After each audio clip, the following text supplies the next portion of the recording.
Do angels have free will? I think it's the second time I heard this question today. Somebody said they're confused over this. So, free will is not something that we truly can understand in our limited capacity, but we can understand to a certain extent. So, humans, it says, Akol midei shamayim chutz mirat shamayim. Everything is from heaven except the fear of heaven. Meaning, a human being does not have the ability to choose if he's going to be born or if he's going to die. Even if he shoots himself in the head, only Hashem decides if he's going to die or not. Even if he jumps off of the Golden Gate Bridge in San Francisco, only Hashem decides if he's going to die or not. Now, even though statistics show that the overwhelming majority of people, 99.9% of people that jump out of the bridge are going to die, there's a guy that has a video on the internet, young guy, probably in his 30s, maybe even 20s, jumped off the Golden Gate Bridge to commit suicide. No parachute, no bungee cord. He wanted to die. And he's on a video telling about it, that he didn't die. Why? Hashem decided he's not going to die. Meaning that your life or death, you cannot choose. Whether you're going to be rich or poor, you cannot choose. Yeah, but I have a certain amount of job, I'm making a certain amount of money. So what? I know plenty of guys that worked in the money business, Wall Street, where every moron can be rich. You don't have to be a genius. People think that Wall Street guys are geniuses. Average Wall Street guy is a moron, complete moron, donkey. But he knows how to do certain things. He has a certain talent, like an autistic savant. He could sell, he could do calculations, he could communicate a certain way, analyze. There's a certain talent he has that allows him to make a certain amount of money. Does not mean that every Wall Street guy is genius, even if he makes $10, $20 million a year. Same thing with doctors. People think that all doctors are geniuses. No, they have a certain talent, certain ability that they're very good at. But they can be retarded in all other things. Point being is, sometimes you'll see two doctors. And you're going to say, yo, this young doctor is much better than the old man. Why? Because you don't know what you're talking about. You think that the young doctor is better than the old doctor because the young doctor was nicer to you. So you think that makes him a better doctor. Little do you know that the young doctor, he just graduated 2 years ago. He hasn't even performed 2 surgeries. The old doctor that's angry and grouchy, he's already done 5,000 surgeries. He's the real doctor. But just because the young one has better bedside manner, you think he's a better doctor. That's because you're not a good judge. You have no idea what you're talking about. The point is, Rabotai, is that many times we are not good judges of our own character or other people's characters, our own abilities or other people's abilities. But nonetheless, Hashem decides what those abilities will yield. He'll decide if a Wall Street guy is going to make money or not. I know a bunch of guys that were on Wall Street were literally borrowing money just to survive. You're in the money business. You're investing millions of dollars for people, but didn't have a penny to buy coffee with. Nothing. And then I know a bunch of guys that were in different businesses, car washes, laundromats, selling stuff on Amazon, driving taxis, that became millionaires. I know one guy that works for UPS truck, he drives a car till this day. Drives the brown truck. Here, people are like, oh, he's a UPS guy. You guys I know some of those guys that work for UPS worth $15, $25 million. He's still driving the car today. He's going to make millions of dollars every year from UPS. He makes maybe probably $90,000, $100,000 a year. So how did he make so much money? He took the money, invested it, and he made a lot of money.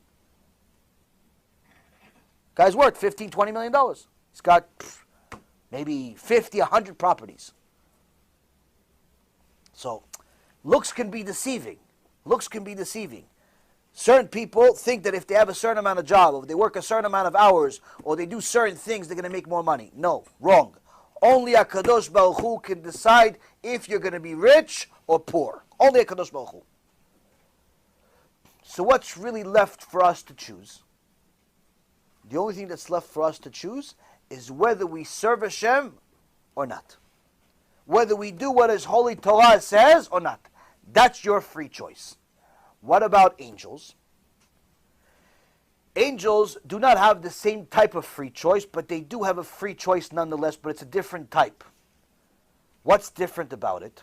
First of all, they don't have the desires we do. They don't have a desire to work and make money and be proud and show off and do all types of things like that. But angels do have certain things that they desire. For example, all angels desire to serve Hashem. There's a certain group of angels that are created and destroyed every day. They're created and they're destroyed on the same day. Why? They're created to serve Hashem and say His name, bless His name. Say Kadosh, Kadosh, Kadosh, say to Hashem. But they're destroyed right after that. Why? They said it too fast. It's too early. Who said to say right now? Wait. He's destroyed every day. Millions of them. Certain angels will wait 2,000 years. 2,000 years to say Kadosh, Kadosh, Kadosh. What you can say every single day when you pray in a minyan. For free. They wait 2,000 years to say it. And they wait patiently. That's what they want. Now, if an angel makes a sin, if you will, makes a mistake, if you will, they're punished immediately. He serves Hashem, but not the perfect way. He's punished immediately. A human, on the other hand, there's much more mercy on him. If he's alive in this world, she's alive in this world, she decided that she's only going to wear half an outfit. She calls it a mini skirt. She calls it a skirt that barely covers her legs. She calls it a shirt that's a t-shirt that animals shouldn't even wear. But she walks around with a shirt that pretty much discloses our entire body, leaves nothing to the imagination. So she walks outside, she's making a sin. Why? She's not modest. She's the king's daughter, but she looks like every average farmer or something. How could the king's daughter look like this? The guy, instead of going to put on tefillin in the morning, he goes and plays video games instead. He doesn't feel like praying. It's a sin. Because HaKadosh Baruch Hu loves that daughter, because HaKadosh Baruch Hu loves that son, even though that son is going against him, even though that daughter is going against him, He doesn't punish them right away. He gives them time. He says, maybe tomorrow, maybe next week, maybe next year. And He gives them more time and more opportunities and more difficulties to bring them back, to put them in a situation where they have to call to Hashem. They have to call to Hashem because they realize that all of the junk that they served and did their whole life didn't pay. The only thing that could save them is Hashem. So Hashem loves everybody, but there's a limit to it. What's the limit? Limit is this world. Limit is this world. So the difference between angels and men is that angels will get punished right away. Men do not. Human beings do not. Sometimes they do, but most of the time they do not get punished right away. That's the main difference. Next question. Good question. In the front, please. Wait, hold on with the mic. Thank you. So how do angels sin if they don't have free will? That's my first question. They do have free will, but it's not the same type of free will as us. Meaning, when HaKadosh Baruch Hu created the world, Bereshit bara Elokim et hashamayim v'et haaretz. Later on he says, Na'aseh adam betzalmenu kedmutenu. Later on it says, on the sixth day, Hashem says, we'll make man in our image, to our likeness. So Chachamim say, who is Hashem talking to? There's only one God. Who is He? Who's our likeness? Our likeness and our image. Who's our? Our is plural.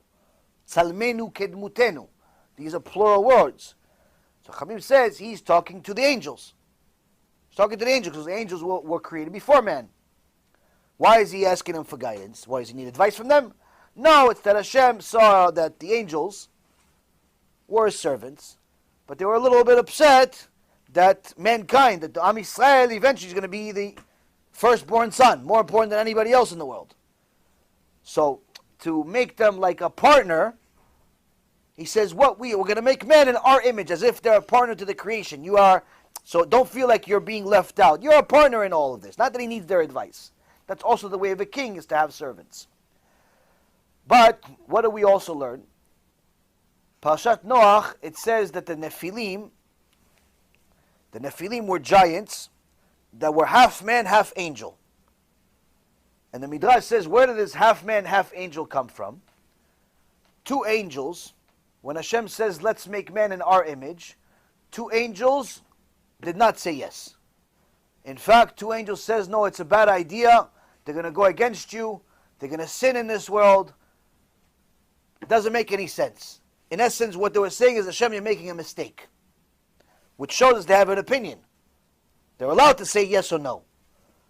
Hashem says, oh, you think that you're better than them? I'm going to send you to the world, and let's see how you do. And he sent them to the world, and they became the Nephilim. And the Nephilim made sins with humans. Humans in those days were different than they are today. Look different, acted different in so many aspects of it, and also sizes were different. Nephilim were giants, especially in comparison to today. Today we're midgets next to them. And but anyway, these Nephilim were very, very big sinners. And as part of the Mabul, is Hashem punished those two angels and sent them to a place called Azazel. Anyone that's Israeli, there's a terminology, slang term, Lech LaAzazel, go to Azazel. And most people think it's like go to hell. It actually does mean that, but it's a specific type of hell that's for those couple of angels. Now, so here we see that angels do have a certain amount of free choice, but it's a different free choice than ours. Because we made much bigger crimes than they did, but we're still alive. Which means that Hashem is giving us more chances, more time. But also we have more limitations. So they do have a free choice, but again, it's not really free choice. Not for us and not for them. Nothing is free. There's a cost. But it is in essence a choice. So why did Hashem create angels in the first place? Because he obviously doesn't need them. Right, I answered that where I said it's the way of a king is to have servants. When does a king become a king? If a king is by himself and he has nobody else, he decided to buy some island in Tahiti, and he's by himself. Is he a king? He's not even a butler. Why? He's by himself. What's the way of a king? The way of a king is to have servants. How many servants? The more servants, the more soldiers, the more messengers that this king has, the more glorious he is. Hashem has an infinite amount of servants. Some are small, little, tiny humans like us. Some are magnificent angels that are the size of the sun. The sun is run by an angel, is an angel. It's one of his smallest angels. The sun is one of the smallest angels that Hashem has. Now go outside tomorrow morning, go look at the sun for 2 minutes. Go look at his smallest angel, go look at it. I want to see. Let me know how it turned out for you. You can't look at the sun for 20 seconds. Why? Because you're going to start tearing until you go blind. And that's the smallest angel. So HaKadosh Baruch Hu has magnificent angels. There are certain different things in the universe. Anyone that looked at pictures of outer space, there's certain images, there's certain things that look like something. There's this huge, enormous image in the sky, the shape of an eye, or the shape of a hand. All of these different things are mystical, but they're supernatural beings, if you will. They have a purpose. We have no idea what it is, but they have a purpose. Now, how big are these things? These things are millions of times bigger than Earth. Millions of times bigger than Earth. Now, there is a Bereta that says, Rabbi Akiva says that there is a certain malach, a certain angel that stands in the middle of the universe. Whatever the middle of the universe means. And its name is Israel. This angel's name is Israel. And on its forehead, it's engraved Israel. What's this angel's job? Every day, he stands glorious, stands in the middle of the universe, and roars, Barechu et Hashem HaMevorach. Tells all of creation, blessed Hashem, may his name be blessed. And all of the angels, all of the creations say, Baruch Hashem HaMevorach. That's his job. This enormous thing. That's his job. Why does Hashem have it? Who, what, when, what does he look like? What's his phone number? Maybe he's on WhatsApp. We can message him. That stuff I don't know. What I know is what I just told you. So the point is, Hashem is glorious and is endless. His size is infinite, is not even allowed to say. It's literally endless. And his glory, obviously, is a best described to us by his creation. So the more he has, the more it makes him glorious. So he has different angels, different people. Some people that he has are servants that are black. Some people that he have are servants that are white. Some people that he have are servants that are Chinese. And all types of other servants. You know, where do we learn about, where did they, in Sefer Daniel, we have 3 tzaddikim that jumped into the fire. Where do they learn to sacrifice their life like that? Now some people think they learn it from Avraham Avinu. They learn it from the frogs. Chazak Baruch. The plague of frogs that we had in Egypt. HaKadosh Baruch Hu at some point told after a week, told the frogs, finished. The second Hashem said finished to the frogs, some frogs chose to go back to the water. But some frogs, with their microscopic brain, said, wait a minute. By the time I'm going to get to the water, it's going to take me 5-10 minutes. You know, you go through the houses, jump on the way. They're not very fast and big and so on. It's going to take a while to get to the river. All that time, I'm not serving Hashem. It's better to jump into the fire that's right next to me and kill myself. Why? Because that way, I'm not violating Hashem's word for that much longer. Because as soon as I'm dead, Hashem says finish to the frogs. He didn't say die. He said finish, go away. The frog decided to jump inside the fire to die. Why? Because it'll save time. And it could serve Hashem. From there we learn, that's where our sages in Sefer Daniel learn, it's better to go jump into a fire if needed to serve Hashem. So that means that even a frog serves Hashem. Everything serves Hashem. Question is, are we going to serve Hashem?